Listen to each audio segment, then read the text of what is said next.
I don't even have the intro in anymore for these, Ryan. You've been gone for so long. I You know. spoiled God, the surprise.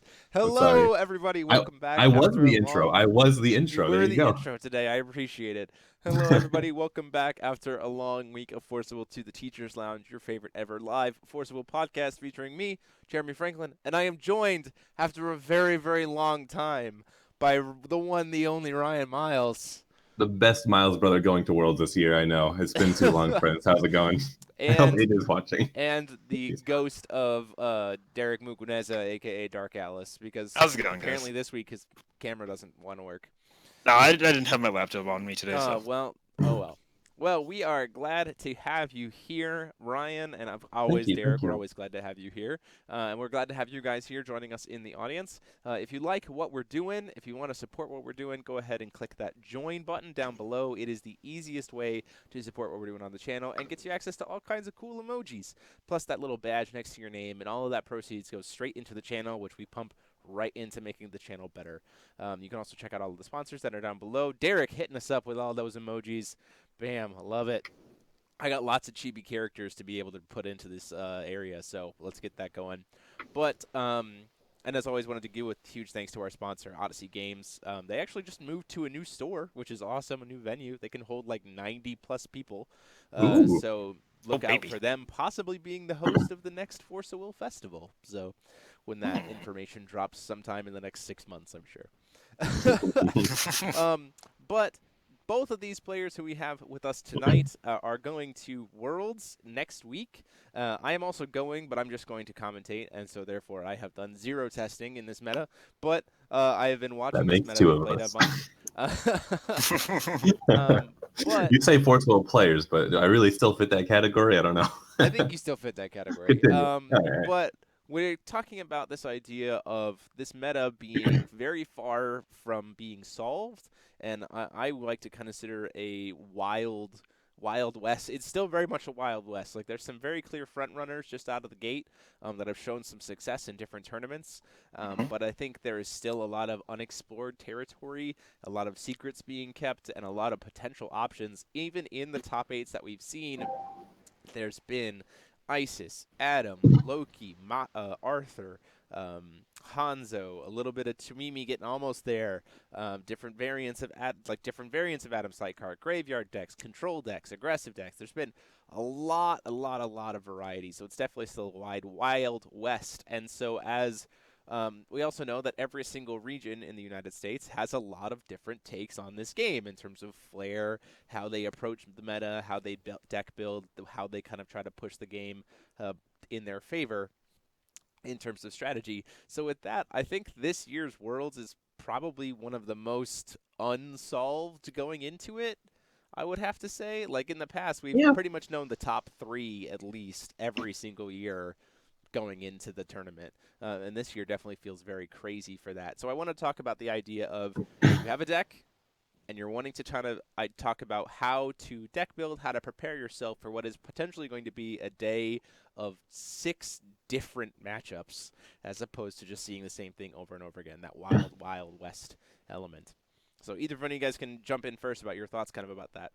Yeah, I mean, I think that there's a lot of decks that are finding success in like the various tournaments between the OLS and like the Force Will Festival that we've had. I think that there's a lot of things that are popping up, and really it is just I think there are some decks that are very clearly better than others. It just comes down to how much you respect those rogue elements. Like when I think about machines, especially, and Isis, I think that like those decks have chops, but really it's just like, okay, if I'm going to play like the best deck, which is I think either like Hanzo or Adam, right? With the decks with like that play Dark Alice, that play Kaguya, I think some like Dark Alice graveyard variant is really what's going to end up on top. I don't know what variant it is, but like that's kind of the core that I'm looking for. So machines kind of forgoes that completely. The red green Chamimi kind of forgoes that completely. And I think those decks can get a lot of value if you just like are trying to beat specifically other Dark Alice type decks. And like even IU got second place at the Forcible Festival, right? So like you do have those decks that come out of nowhere on surprise factor, and I'm wondering how many people are going to be willing to risk their entire World's line on bringing a deck that no one's ready for, even if it's really on paper not the best deck. And I'm not like Worlds is that premier tournament, right? You know, you want to win Worlds, and I don't think there's going to be. I'm thinking about like the players that are going, not only from America but from Europe especially, and I think that we are going to see some more standard things on like what is aggregately the most powerful and has the most good matchups across the board. But when I think about the Japanese players going, and I think about last year, where everyone's like, yes, Machines is clearly the best deck, but maybe it's Lucifer. And then all the Americans brought like Hanzo Machines, all the Italians brought Lucifer, and then Japan's just like, okay, but what if we played Brunhild? And we're like, you can't do that. They're like, yeah, but what if 2 of us got top 8? And we're like, all right, I guess you can do that. So like, there's going to be like some region that just decides like, you know what? ISIS may not beat anything that respects ISIS, but what if they don't? Like, what just happens if they don't? So that's kind of where I'm at. Like, I think there are some front runners, and I think it is like there's just really not enough ways that exist to beat like Dark Owl specifically, and just like multicolor best cards deck. But if you just think that you have the option that's going to be the least respected, I think they could get there, and I'm terrified of the random Singaporeans that are going to do that. So I will say that the feature match for this week is definitely a very silly idea that it definitely falls in that category of if it's respected, then there's no way it does anything. But if it's not respected, the game is over in 10 minutes. Yeah. And it is red-white Brunhild that just generates moons to burn you to death. That sounds please lovely. Stop putting things like that out into the world. I've already got like 12 sideboard slots dedicated to like 2 matchups. Like if IU shows up, I'm just dead. So shout out to Enrique from last year. But yeah, I don't. Yeah, I certainly dropped. I certainly did karmic reversal on one of my own dudes and then sorted it for 28 for lethal one time. Oh baby. Oh man. I don't want to go to Worlds anymore. I changed my mind. This format sucks. Yeah, I'm definitely trying to figure out like where I'm trying to go with this current meta. I've been trying just a variety of different decks. You know, at the festival, I ended up playing Adam.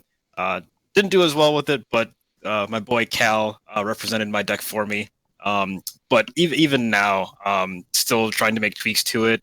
I go to locals, test something out, and then my friend ends up bringing Lich, and I just get butt blasted, and I'm just like, all right, so maybe this deck isn't as great as I thought. And then I try a different deck, and it's just like gets bodied by these other decks. I'm just like, all right, which way I'm supposed to go, type of thing, you know. And I think it's kind of cool in a sense that like there's so many different options that you can go and still like have a pretty good deck. But at the same time, like when you're going to Worlds, it's just like I really wish I knew what to play.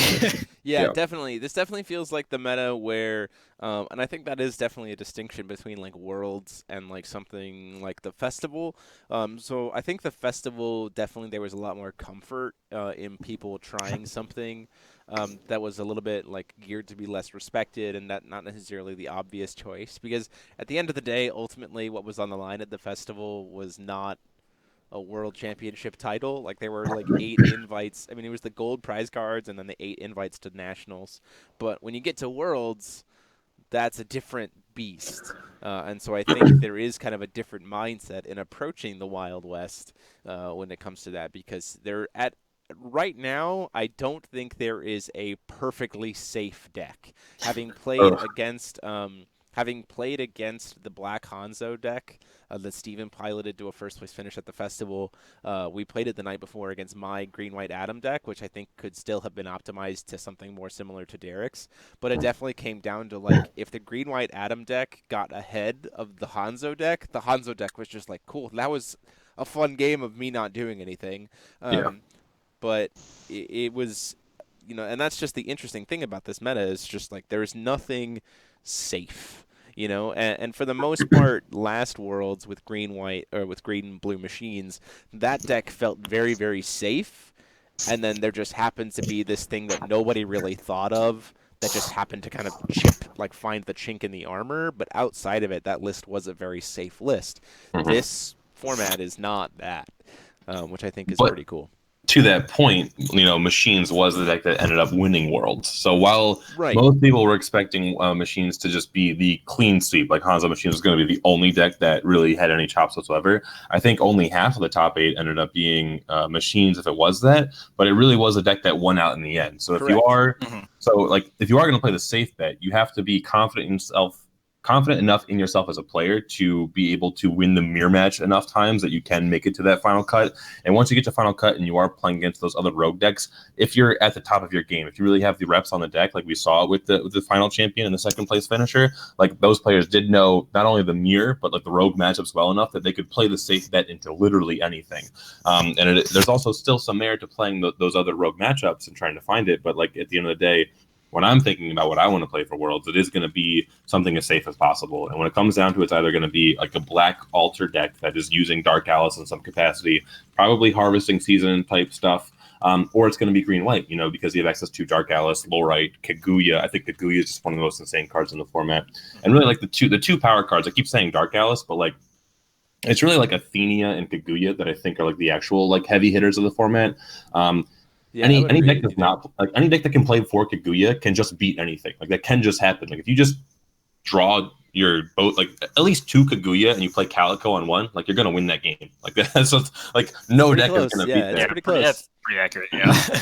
Yeah, and it's like okay, a harvesting deck can like do harvest on 1, and like maybe you don't have grave removal, or like I think like Hanzo decks have the like highest favored matchup against Harvesting Season. That's why I think Hanzo Harvesting Season is so good. And like if I were to play a Harvesting Season deck, like Loki does stuff. I think Isis can do some stuff, but really like Hanzo's the one I want to be because I don't want my Harvesting Season to get Sealing Scrolled. I want to Sealing Scroll your Sealing Scroll and then play the game. So like those are the kind of things that I'm looking for. And like when it comes to a safe option, it's the worst because I say that you should play a safe option if you want to win Worlds, but then it's like, okay, here are the criteria for what a safe option are. Now here's 17 decks to choose from of what is considered safe. And like there is still the Isis, there is still the Machines, there is still absolutely. The IU. Mm-hmm. If someone comes to Worlds with Keurig, I'm gonna punch them in the face and get disqualified. So that's unfortunate. But at least I don't need the sideboard for it, right?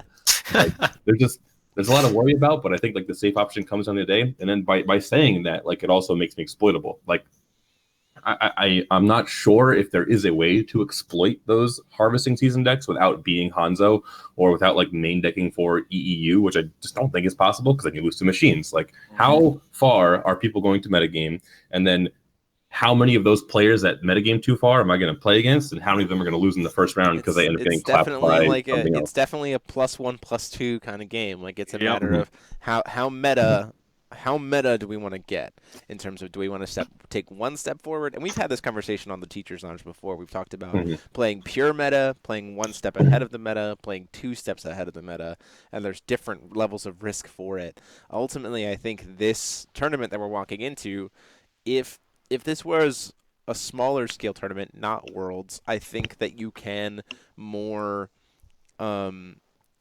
thoroughly explore that like meta ahead of the meta space, right? But I think with it being Worlds, and I think that also because of that wild westness of like, sure, these are the best cards, but these best cards can go into 6 different decks, right? It's the idea of just play all the good stuff.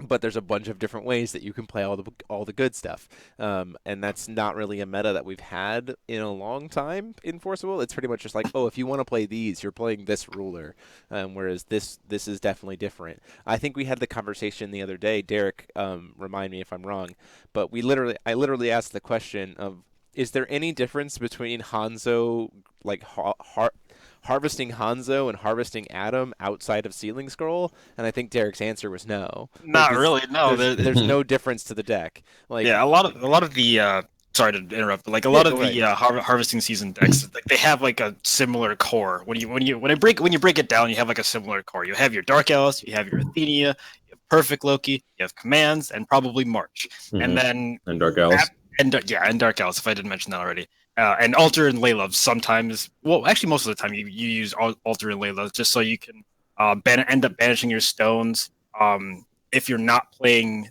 at the Atom Resonator, so that you can turn on Dark Alice, just so you can banish your stones and actually keep up in stones while you're trying to get your Dark Alice online.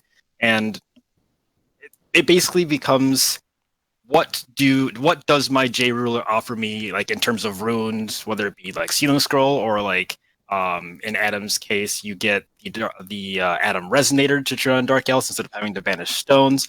If you go like a Brunhild, you have access to Blade of Faith, which is a nice cheap removal. So you can Blade of Faith your opponent's Dark Alice, and then if you have Athenia on board, you can exile their graveyard immediately after, that sort of thing. So it really comes down to like, what does your J Ruler offer you that a different J Ruler doesn't? I think the thing about Adam versus Hanzo that I would want, if I was preparing for Worlds, the thing that I would want to be testing would be looking at the Harvesting Hanzo or the Harvesting Adam variant for two reasons. One, that deck honestly doesn't use runes a ton outside of Harvesting, and sometimes it can feel weird to. I haven't played as the Hanzo deck much, so maybe it's very obvious that you just always Sealing Scroll or Harvesting. Maybe that's the case, and I'm just dumb. But yeah. I definitely don't. I'm not sure if that's always the absolute case. But the other thing that's interesting for Adam is if Adam gets their graveyard hit, they have the easiest way to turn themselves back on, which is Invitation to Purgatory, and you just send a single copy of the Adam Resonator to grave from the deck, and then you've turned back on. But outside of that, the Adam deck doesn't actually rely on runes too much, so maybe it pulls away from runes enough that Sealing Scroll kind of becomes a dead card to Hanzo. But again, that's what we're talking about in terms of the intricacies of what ruler to choose, because it absolutely comes down to like, what value am I getting out of picking this specific ruler, which is definitely cool to consider, and is probably one of the biggest questions of this meta, is like, is picking this ruler over another worth the overall value over the course of a match that I will generate from this ruler just existing? Right. And I think there are a couple front runners in my mind, like Hanzo, I think with Sealing Scroll obviously comes on top. And like each different like ruler has its own specific weaknesses, right? It's like you were saying with Adam having Invitation to Purgatory, like that lets you be more aggressively 5-color, because like you will almost always reliably be able to get your Dark Alice online. Not only do you have Invitation of Purgatory, but just by casting Dark Alice, you can just let her resolve, and then a single copy of Adam Seacard in your hand just goes to the discard zone, and then boom, you're back online after, for example, an EEU resolve. So if some madman out there is just main decking for EEU, which I think is not unreasonable to be doing, or even like post sideboard, like you can very easy reload into that like 5-color toolbox. And actually, like I played a match in the OLS where I had a situation where I'm just sitting with like a perfect Loki in my hand playing Derek's Adam Seacard green-white deck, and I got to a situation where I couldn't cast my cards, and because I couldn't draw into a Dark Alice, like I just couldn't do anything. And I think like that deck has a bit more consistency. For example, I think the Lich variant, for example, using the Lich Resonator to actually just like turbo discard your opponent's hand using Alter and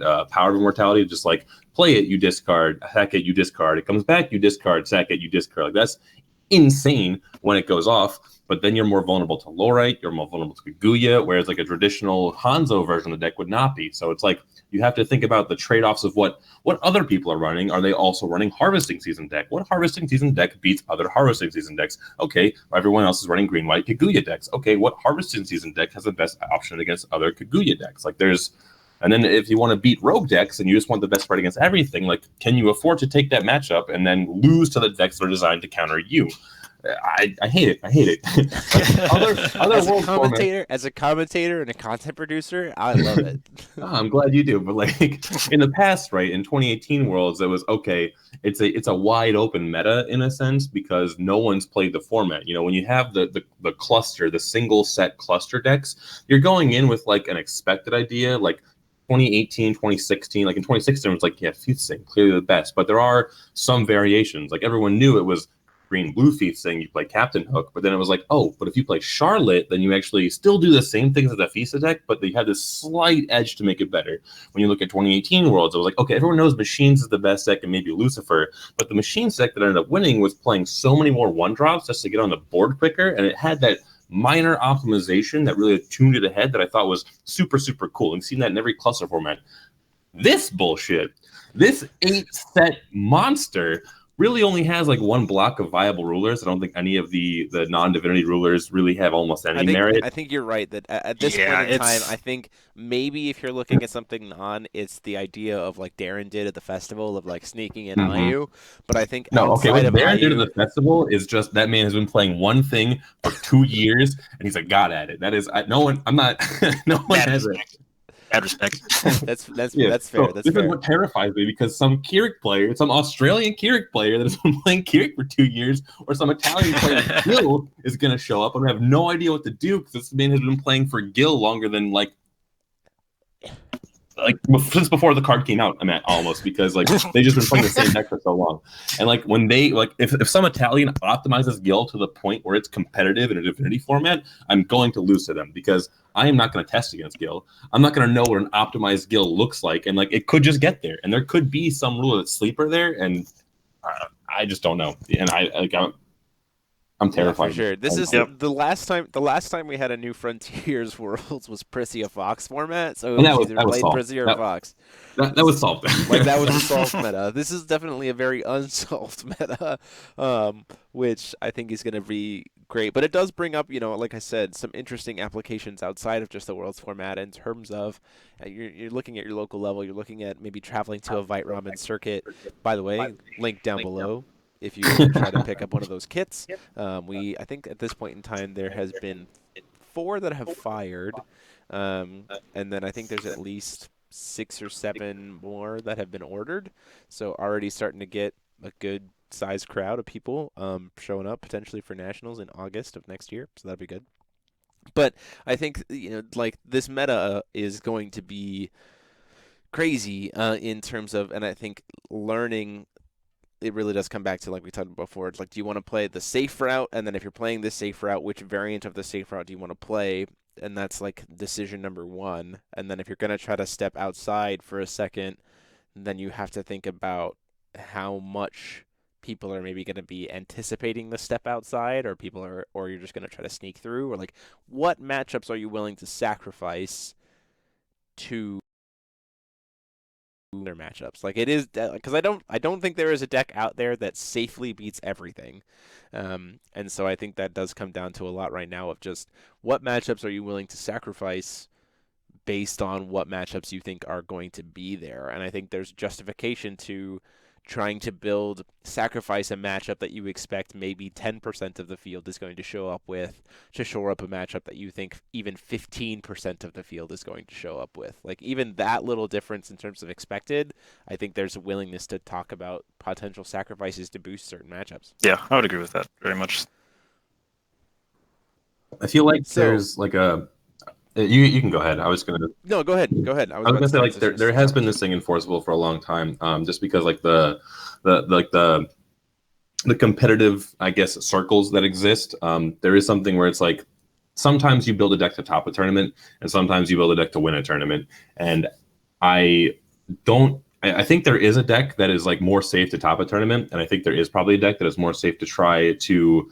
If you top the tournament, you will win the tournament because you can reasonably predict what the top 8 is going to look like. And I've been in formats before where I can reasonably expect like what the field will look like, but then what like the top 8 to look like. And when it comes to this, I have some pretty general ideas of what matchups look like and where I think each deck lies in like a tier structure. But if there is that kryptonite, then I could expect because of the nature of this tournament, right? Because I think that most of the Europeans will be working together, most of the Asian players will be working together when like doing their testing. It's okay if this in North American Force Will, if this one team comes up with this crazy strategy, I know there will be 5 people at this tournament playing that deck, and probably 3, 4, maybe 5 of them will top.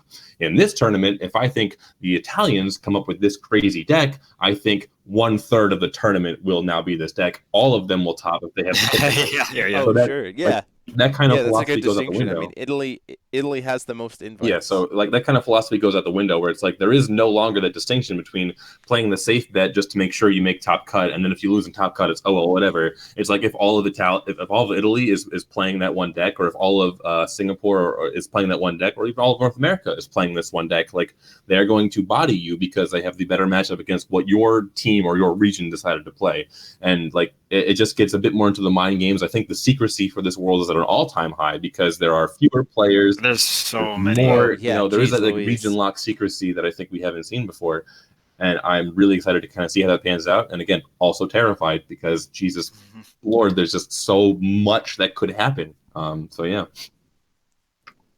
wide open. Yeah, there's a lot. So with that in mind, let's transition a little bit to the topic of removal.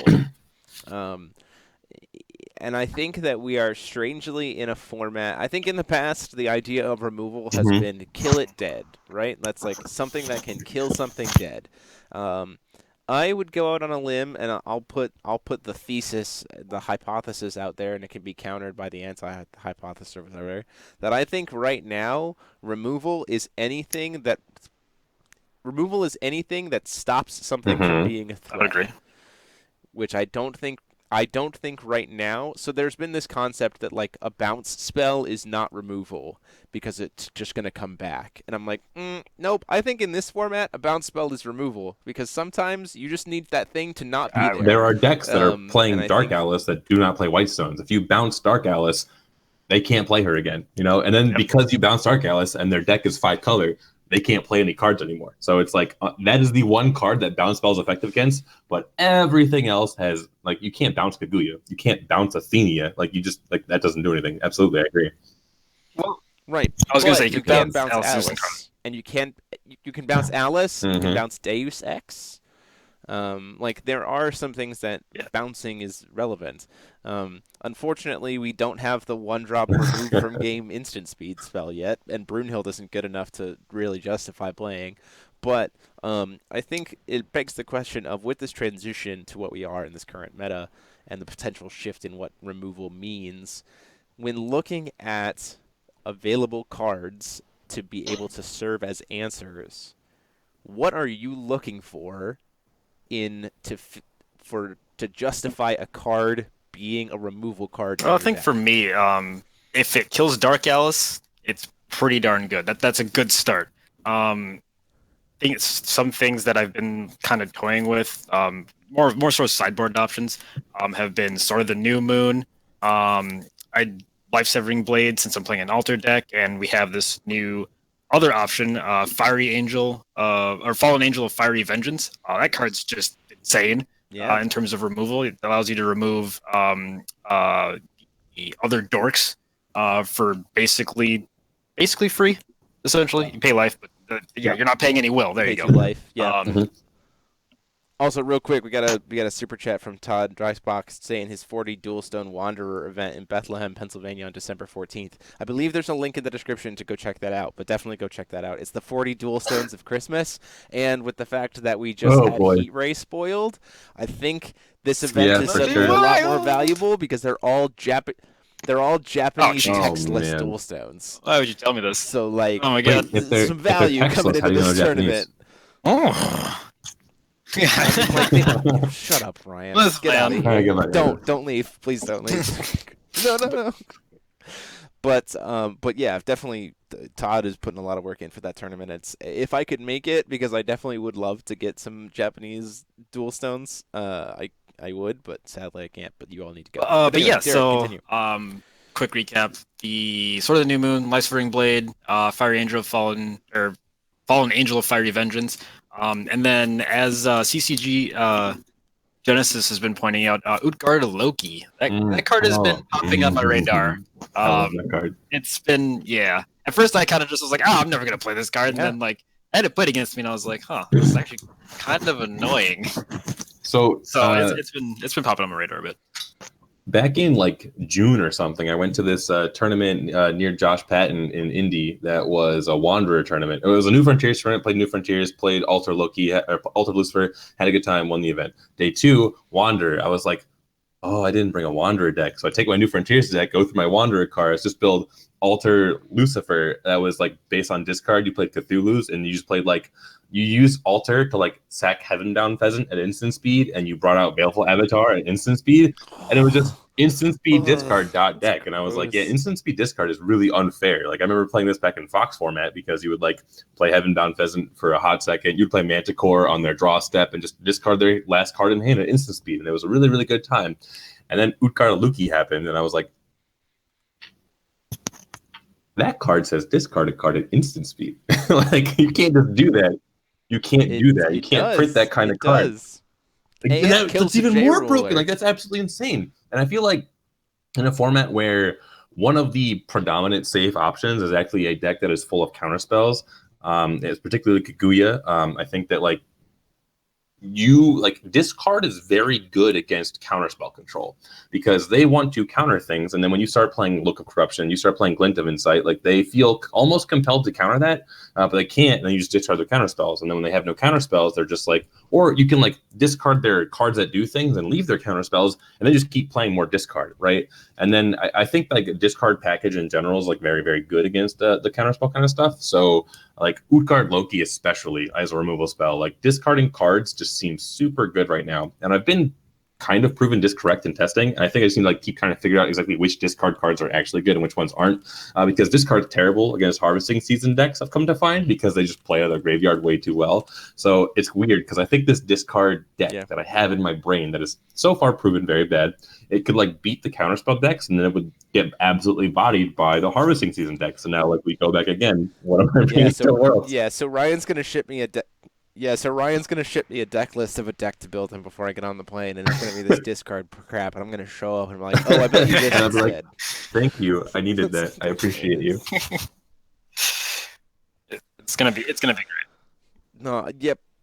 The other thing that's interesting about Utgard is this is it's the first time in a long time. I mean, he dodges. This is a removal spell that dodges. That dodges cancels, right? For the most part. I mean, like you have to have it. Erendite doesn't even stop it. Because you technically it's never a resonator that you control, right? So it has to be Lorite to stop it. It's literally the only thing that can stop it, which is very, very interesting. Keys' Call also doesn't hit it because Keys only hits automatic. But like if they don't have Lorite, which honestly this format there's not a lot of Lorites. Like I think outside of Green White Hansa or Green White Adam is playing a lot of Lorites, but outside of that, a lot of decks are maybe like teching in. Yeah, but usually the Green one White Adam is as like a Green White Adam is like the deck where discard is so good because they play a lot of cards that you can leave in their hand, and like you take out the draw 3, you take out like the actual impactful cards, and then they're like, well, I'm left with like Thayer's Spell and Kaguya, and then I Loki you when you actually play something, and they're like, what am I doing? Like my cards just are so useless in aggregate. So yeah, but I guess like.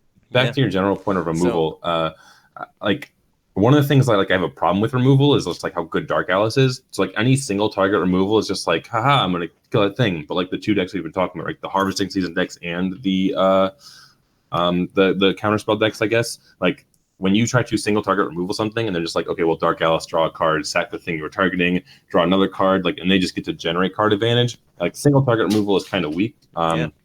I do think like AoE removal is pretty good, and in general, like you're not able to play large resonators because of how good something like Utgard Loki is, because of how good Kaguya is, stuff like that. So like mass AoE removal, I even think Isis gets a little bit of value out of something like Great Sandstorm.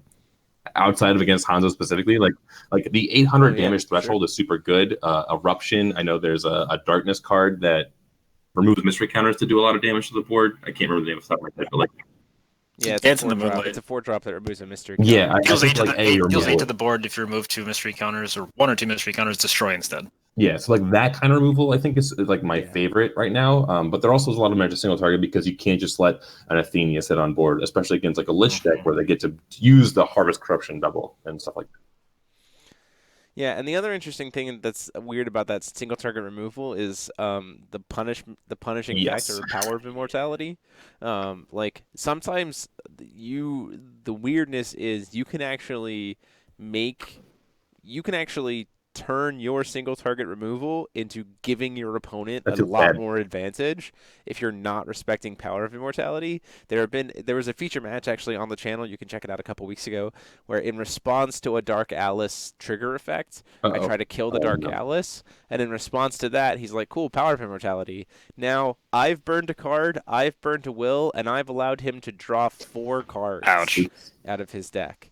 But like that's taking back into account the thing that we've also talked about a couple weeks ago of just how aware of everything you have to be right now in this format. And so why that single target removal is really wonky, and also why AoE removal is so good, which I think, to be honest, is weirdly enough one of the reasons why Lich Lich harvesting might be a good potential idea, because he gets access to Jet Black Wings, which no one else does, which is just like 3-drop instant speed, put out a -6 can't Power Immortality. Those Dark Alice. A lot of decks are. Yeah. A lot of those decks right now that are using harvesting season and stuff are doing the trick of during upkeep, perfect Loki, right? You go Athenia into upkeep perfect Loki. Well, 1, you have to have it. 2, you have to have the will for it. Lich gets to go Athenia, recover 3 stones, which conveniently enough is exactly enough for Jet Black Wing. Jet Black Wings, and then go cast turn, and they will always have a -6 board wipe there. But like that's something that you have to consider with all of those different pieces. Heck yeah, with Altar as well. You can just you don't even have to do Spectre Rush. You can just turn on Cycle of Death, and you're like, cool, I have a bajillion things to sack to this altar. Sack, make your board die. Banishing is also removal right now. It's very tricky, and it definitely makes, like you said, spot removal is in a weird spot. AoE removal is also in a pretty powerful spot, but the trick is getting AoE removal to resolve. I think the biggest AoE removal that we have right now is perfect Loki. Well, I guess not really the biggest, but like most common. I would say most important, really. There you go. Yeah. Mainly because like she fits into the whole niche of these harvesting season decks where you're like, you want to like mill yourself 10 and then start rezzing stuff from your graveyard. Get back your Dark Alice, start turning on the 5-color nonsense. Or if you have 3 stones, it's like command back Athenia, and then you get to float will, and then suddenly you're way ahead of your opponent, and then doing all this stuff, and it's absolutely nuts. And then you cry because your opponent kills their own. Yeah, and then you're just like, and then that point you're just like, well, I just play Athenia's Love for 1, and then you're just like, yeah, right. Exactly. Yeah, it's kind of crazy, and it's gonna have to be like keeping a lookout for like what decks you think are going to be the most popular, and like another thing that I guess we didn't really touch on, at least not too much, is kind of knowing your playlines with your own decks. That's going to be pretty important, because there's just so much that can go on in like a few turns, and and sequencing. Yeah, I do think that like just having the hours under your belt with whatever deck you end up playing, and that's why I'm like super nervous right now, a week and a half out, just not knowing what I'm gonna play. Like I have an idea of which deck I'm like heading towards, and Derek will hopefully change my mind before the event happens because he thinks it's terrible. I sent you a list, man. Look at the list, and then you did send me a list, but we had many a conversation over the weekend about what the best deck is that I haven't even played yet, but I am convinced it's great. Anyway, terrible. I do think like it's important to know like what, like just have the hours under your belt, because at the end of the day, when you play against a harvesting season deck, if that person has a bunch of hours in the harvesting season, they're going to know exactly how to play against whatever you're bringing. Unless you are bringing that rogue matchup, like people are going to have as much, if not more, experience against your style of deck, if not your exact deck, as you are. Like if you don't have the testing, and because like just the navigation of those first few turns is so crucial, no matter what type of deck you're playing right now, and also just like being very, very aware of what threats your opponent has on which turns and exactly how much they can pop off, because the game is super explosive right now. We have 8 sets available. We have some of the most powerful super rares that we've ever seen. I think a lot of even the Super Reissmann set are just transforming Wanderer, and like when the Wanderer format is being transformed by New Frontiers cards, that is just like, okay, we've got some serious like firepower on our hands. And I just think that like in general, like playtesting is more valuable now than it ever has been. And I think like 2017 Worlds had the same kind of thing where the people that succeeded in that tournament had been playing Fox for a year, had been playing Prestia for a year. So I think like that's true again today in a new Frontiers Worlds environment where you have to have the hours into your deck, and that is almost going to matter more than your deck choice. Yeah, absolutely. I would agree, 100%. Yeah, I agree. Which is why absolutely. I'm screwed. So I do want to take. Don't worry, we'll get you some hours in. But so hey, we're gonna be in commentary Japan, round 3. I'm good once I O2 drop. So I do want to talk about one interesting thing because Derek, when did you start playing? Basically when set 1 dropped. Okay, so you've been in since the beginning. Ryan, you got in around Baja Blast format, right? So, which was Grim Cluster. Alice Cluster, I would say. Yeah. This new set, so like end of Grim, beginning of Alice era. So we have 2 new types of cards, and we have a whole new series of cards we need to talk about. This is just going to be 15 minutes of pure nostalgia. So I want to talk about real quick on the idea of your thoughts on memorials. And then we're going to talk about strangers, and then we're going to gush for another 10 minutes. How about 14 minutes? Can we do that? 14? So we have 15 left. We just do 14 like Guinevere. 14 minutes of Guinevere? I'll write cool. So we have 10 seconds each. I could go for minutes about Guinevere. For those of you who haven't seen, the new packs have these cards called Memorials in them, which are, we have now seen what they look like. They are promo reprints of cards from throughout Force of Will's history, including some cards that never made it to certain regions, like the Italian Dual Stones we've seen. Unfortunately for my collection, the Dragon or Ruler's Memoria was one of the memorials, and it makes me super sad. Although it can never be foil and can never be highlighted, so mine are still better. And then we also saw some other pretty cool stuff. Now, what we've been told is that these cards are not New Frontier legal. They are only available for sealed and draft and collectors.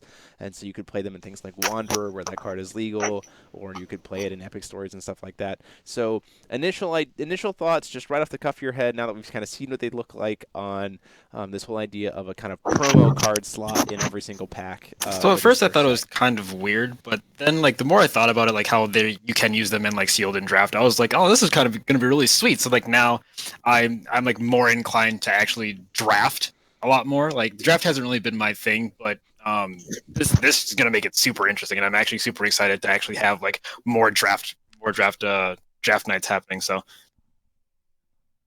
pack buddy, split heaven and earth. Probably not, no. How many dual stones do you draft though? Is there a dual stone in every pack? How many are you pulling? There's 80 different memorials. But if you draft Split Heaven and Earth, like how many dual stones are you getting in your draft? It was a joke. That's fair. Pack one, pick one, space time anomaly every single time. Yeah, absolutely every single time. Is space time memorial? Yeah, space time. If they had Guinevere in space time, oh my goodness. All right. Everybody pack. Hey man, I'd like to reallocate we've already seen that we've got Alice Cluster reprints. There could be freaking space time anomaly reprints with whatever the black blue ruler is. I wouldn't be ready for that, honestly. Well, I would be totally ready for that. I'd be down for it. Yeah, I'm ready for this. Space time anomaly back. Yeah. So let's talk about strangers. So what we know about strangers is that they are this new card. You can only play them in the stranger deck, as far as we can tell. We haven't seen confirmation of that. A stranger deck must be exactly 10, and you can have no more than 2 copies of any specific stranger in your stranger deck. And I imagine that it will probably be locked, just like the rune deck is, but we don't know anything about that either. That's just my assumption. For the most part, all of the effects appear to be getting strangers at random, and either putting them into your hand, which is 90% of the effects, or getting them from random to put it into the field. Once they're in your hand, you can normal cast them, and there are certain effects that cheat strangers from hand into play. Thoughts on that as a replacement to the rune mechanic? Like, so we haven't seen too many like actual stranger resonators, right? We've seen like a handful, I would say, but not. Okay, yeah. I've seen a decent amount. It's like, do I want to run low-cost strangers in my stranger deck so that the effects that add them to hand, I can then reasonably play those strangers in a format with, counterspells on a body? Or do I want to play the expensive ones? So when I Sure. get it's like my entire stranger deck has expensive ones. So when I have the effects that put strangers into play, I get even more payoff because my strangers are high value. We have to like continue to see like the full set, see which mechanic seems more viable. If it's add them to hand, play cheap ones that are like super, super good, or put them in the field to play expensive ones that are disgustingly good. And I mean, I think that's what it's going to come down to is just like which mechanic it feels better, putting them to hand, putting them onto the field, and then do we want to play the cheap ones or the expensive ones? I think currently Faria and Melgus. Is it up to 10 in the stranger deck or 10 exactly? 10. It's exactly 10, exactly. I think Faria gets a stranger to field when she. I think Melgus is with Goddard, if I read that. Yeah. And Melgus gets it only with Goddard, but Melgus gets one from when he judgments he gets from stranger deck to hand. But Faria is the only one who judgments into a free stranger. But so there are like other. I haven't like gone through all the cards yet because like they get spoiled in Italian and I'm at work and like I can't read the comments. So I'm like, I'll look at this later. Oh yeah, for sure. There's some pretty decent ones. I think the best one, probably some of the best ones would be like the new Thor. Like the new Thor's pretty awesome. I also really like the new the goddess of the sun. I think is what her name is. I can't remember. Amaterasu? Not not Amaterasu. It's the other one. I think it's Freya, but it's the one that is the 4-drop that when she enters, you get any resonator that's not a stranger out of your graveyard back to the field. Like, that's pretty nice. The idea of judgmenting for 0 with judgmenting for 0 with Faria, hitting that, putting it into the board, getting a thing off the graveyard all for 0 cost. Like that seems really great.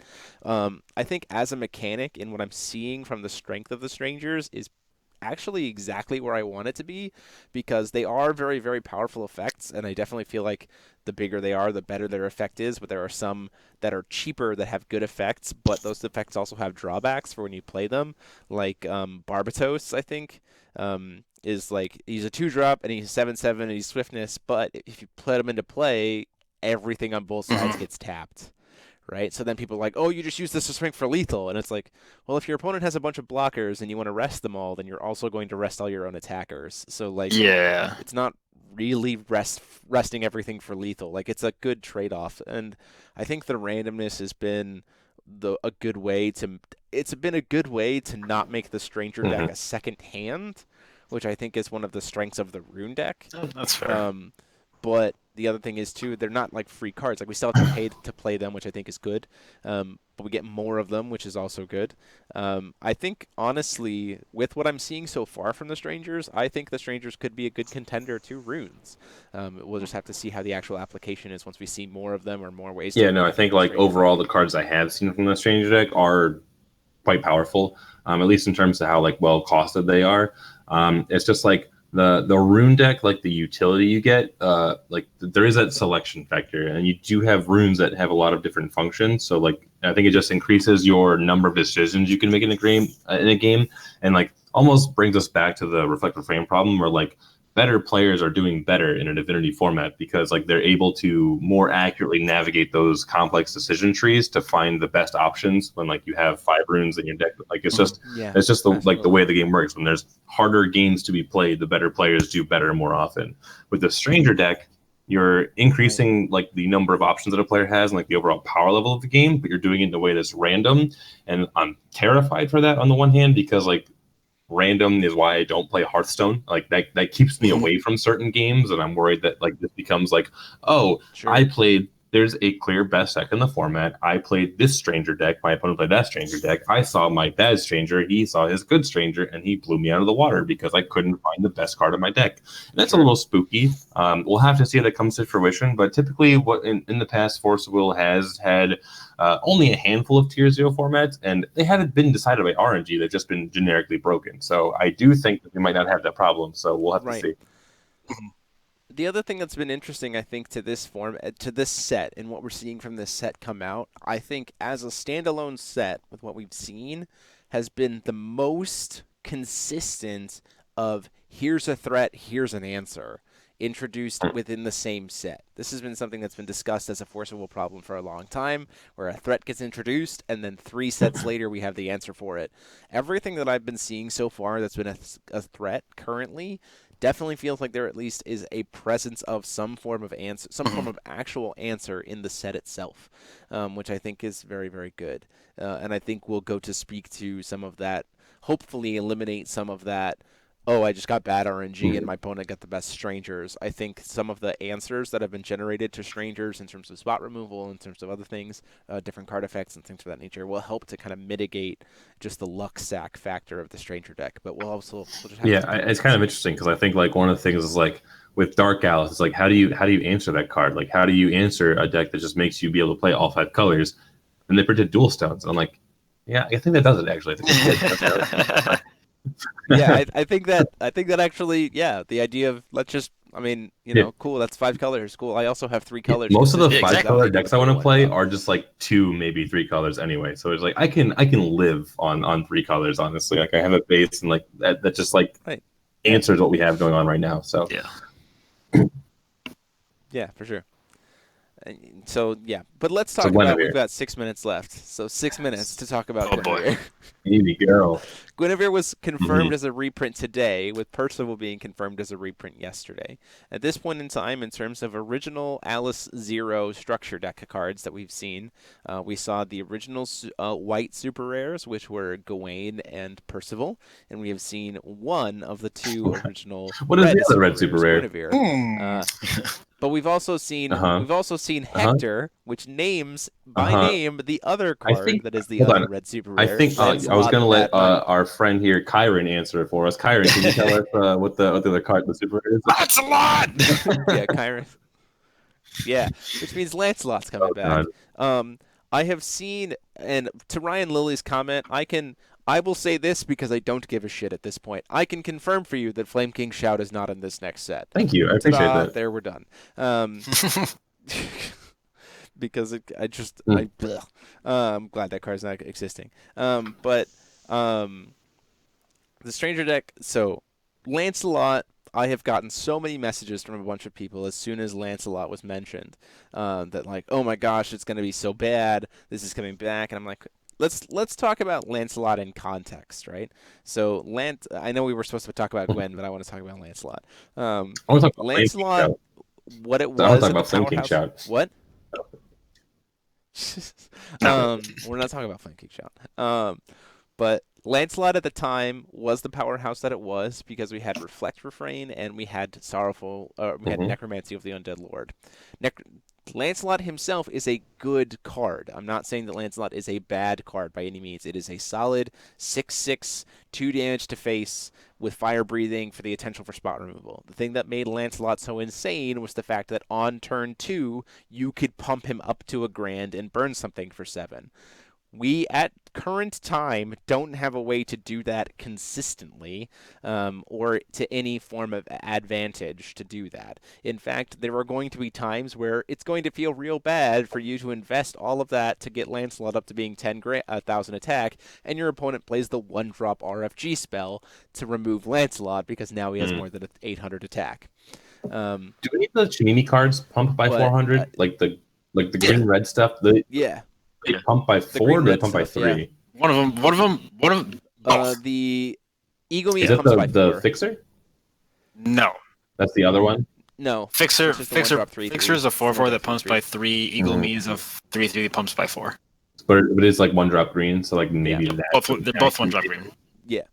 But we're also losing Ataraktia. And we don't have green redstone. We don't have green redstone? Like we won't have green redstone? Or like we get... No, I said we don't have green redstone. It's assumed that we're maybe getting all 5 or all 10? It's assumed at this point that we're probably going to get at least 2 dual stones. Okay. Oh, so we might get like 5 now, 5 later kind of thing. Potentially. So it might be like 3 here. It might be like 3 here, 2 in the next set, 3 in the next set, 2 in the next set, kind of thing. It's really going to coincide with what the colors of the rulers are. But it definitely sounds like the dual stones are going to be introduced. It seems to be that the dual stones are going to be introduced throughout the cluster. So, like Lancelot, and I think that's one of the things that people have people who are currently in the game who are getting hype poured into them by people like us who've been here at the beginning of the game over some of these cards. We have had a history of like catastrophizing some of these cards, and I think it's really important to stop and take a look at the context, right? Which I think is, for me, I'm really excited to play in a format with Lancelot, where Lancelot doesn't get to do stupid, sorrowful necromancy of the undead lord things, because that was a fun card. Like, it was just I don't even know if it's good, honestly, but in the context of today. Yeah, we have, to put in context, we literally have a 2-drop 6 attack damage swiftness guy that's currently in legal and never been barely ever played. I think he might have a spot. Enough. He might have a spot in ISIS, just because I think ISIS just had like. I think it's there. Yeah. Like, don't get me wrong. I think that he's there. I just don't think he's not the boogeyman. Everyone freaked out. There have been a lot of cards that have defined New Frontiers formats, and then like the ones that really, really were egregious also defined Wanderer formats. So like when you think about Prissy, when you think about Fox, when you think about Reflector Frame, you've got Fox, you got Fox, you have Griffin, Prisia, and like Orb all banned. Scheherazade is banned. Guinevere is a banned card. Guinevere is going to be nuts in New Frontiers. Lancelot, not too worried about. Yeah, but Guinevere is the card to watch. Guinevere is the card to watch. If you don't know about Guinevere, you might have a fun time. Like the fact that Guinevere is coming out, like, okay, we don't have Cthulhu, but like we have Rook Egg, we have Layla, we have Alter. I'm like, you can't force a baby girl. Hold on a second. See, and I'm gonna play devil's advocate on that point, right? So I'm gonna play devil's advocate in the sense that having all of this awesome setup stuff is great, but if the payoffs are easily answered, then it's not as good. I can't imagine a world where that Guinevere is not a playable card with like that we have. Oh, she's gonna be hella playable. No, I think Guinevere. Yeah. Don't get me wrong. Here's what I'm saying. I absolutely think 100% that Guinevere is a playable card and will see play and should see play in terms of being in good decks. And like, I definitely think that's the case. However, when people are talking about let's jam 4 Altars, 4 Laylas, 4 Rook Eggs, 4 Guineveres, that's 16 cards, which means you have 24 cards worth of threats. And a lot of those might you're drawing like when you have that much time cards a turn. You're drawing 3 cards a turn. Power mortality. I understand that. I get that. But if your threats suck and are easily answered, then your draw engine is worthless. I can't. Right. So I'm currently coming at this in seeing Gwen and in seeing that Gwen is coming out and knowing that we have Rook Egg and Alter and all that stuff. I am currently approaching this from the Rachel perspective. Ah, yes. When Rachel was first spoiled, everybody, Ryan, I don't really know if Derek did because you and I didn't talk as much back then, Brandon, Frank, everybody we knew said this card should never be printed, this card is OP as shit, everyone's going to play 4 of, it is going to be absolutely meta-breaking, meta-defining, and then it came out and did absolutely shit. To be fair, it came out, like, when Rachel was spoiled, it was one of the first cards spoiled. Later in that set, we got Lowrite and then all of the Scheherazade nonsense. So, right, I understand. But even after Scheherazade was gone, because Scheherazade went away at the same time as Lumia. So, there was a very defined timing window where like Rachel Lumia should have ran the format. Then it was like, oh, Scheherazade. And like there was a time where like Scheherazade was so dominant that Scheherazade wasn't even playing for Lowrite because it wasn't good against Scheherazade. And like you even see it like the Nationals of that year, like Rachel Lumia with Atarakia did end up doing some stuff, but like it really was like overshadowed by like legitimately degenerate things. So yeah. Right. But yeah, so I'm approaching this situation from the Rachel perspective, especially in seeing the answers that have been printed in this set, where I'm more saying that, like, yes, this draw engine is going to be very solid, it's going to be pretty established. The question is that draw engine going to be enough to get past all of the very efficient answers that are coming out in this next set? And that's what I want to see. That's where my concern lies. If that draw engine and all those answers does prove to be too much or doesn't prove to be enough, then yes, I am concerned, right? Then that's natural. But I'm at a perspective right now where I believe that the current stuff that we're seeing in terms of spot removal, in terms of hand disruption, in terms of field clears, especially with the reprints of things like Thunders and like answers to Guinevere's and stuff like that, I'm thinking that the payoffs might be counterbalanced by what other decks can run to allow the Gwyn package to go. Now, that being said, it's probably going to be a situation where if you let a Guinevere resolve and it activate successfully 3 times. That's all you can do, especially with power like, like if you go second, like I go Guinevere on 1, and I'm a black divinity ruler, and I held up an energize, like I just have power of immortality. Like what are you gonna do? Kill my Guinevere? Okay, like first of all, killing Guinevere feels terrible, but then when you go kill your Guinevere, and I'm like, cool, power of immortality, sack, draw 2, discard, Guinevere's back, and it's like, well, I hope you have 2 removal spells because the only time to do that is to hold up Thunder on turn 1 and wait for the red deck to play their Guinevere, kill it at the end of their turn, so then they power immortality, it goes back and rested. You have to use 2 removal spells to kill my 1-drop, like. I mean, you also spend 2 but cards, like I do think that like what you're saying is valid. Like the threats of the format have to be better than the answers of the format. And we have seen very good answers. My concern is that what happens when the Guinevere deck, it's not the Guinevere deck we've seen in the past where it's like, okay, we're playing why we're feeding. The Guinevere deck is now a control deck. And the Guinevere deck is just drawing 7 cards in hand in return and playing a jack shit ton of efficient removal. And then if it is playing like counter spells or discard and just like literally going card for card with you to run you out of the game, like that Guinevere can do that. That card is just good. So yeah, absolutely. Right. So like of all the cards that have been spoiled, the card that I'm most concerned about is Guinevere, not Rukeg. Not Rukeg. But like at the same time, I also think that this is a format where Guinevere doesn't necessarily become the be-all, end-all, which is why I'm kind of excited to see the reprints that we have seen, because this is some cards that got very quickly pigeonholed into these top decks way back in the time of the context, and now we get to see them introduced in a new context, and I'm very excited to see what that looks like. It's a context of 2.5 years of Force of Will learning as a card game, and so now we get to kind of see what that potential looks like, you know? The idea of what if Alice had been done right. Alice had been done right. Wouldn't print Regalia. Oh my god. We'll got that out the way. Second part, don't print Guinevere. Ah, shit, we were so close, guys. Well, that is going to be it for us tonight on that note. Definitely looking forward to seeing you guys. There will be no Teachers Lounge next week as we will all be getting ready for Worlds. Do, however, look out because we are probably going to be doing some live streams leading up to Worlds a few days before. You know, whether it's just discussions or maybe doing some seeding of some decks that we aren't really going to be playing by doing live testing of them or something like that. I don't know. Use the power of my YouTube channel for evil, I suppose. But thank you guys so much for being here. As always, if you like what we do, go ahead and check that join button down below. And until next time, this has been myself, DMO73. I have been joined by Ron Miles. I should have had something cooler, and I don't because I'm not cool. We tried. Yeah, no, you haven't practiced in a while. That's fine. And the ghost of Derek Muguneza. And we'll see you guys next time. So until then, clap.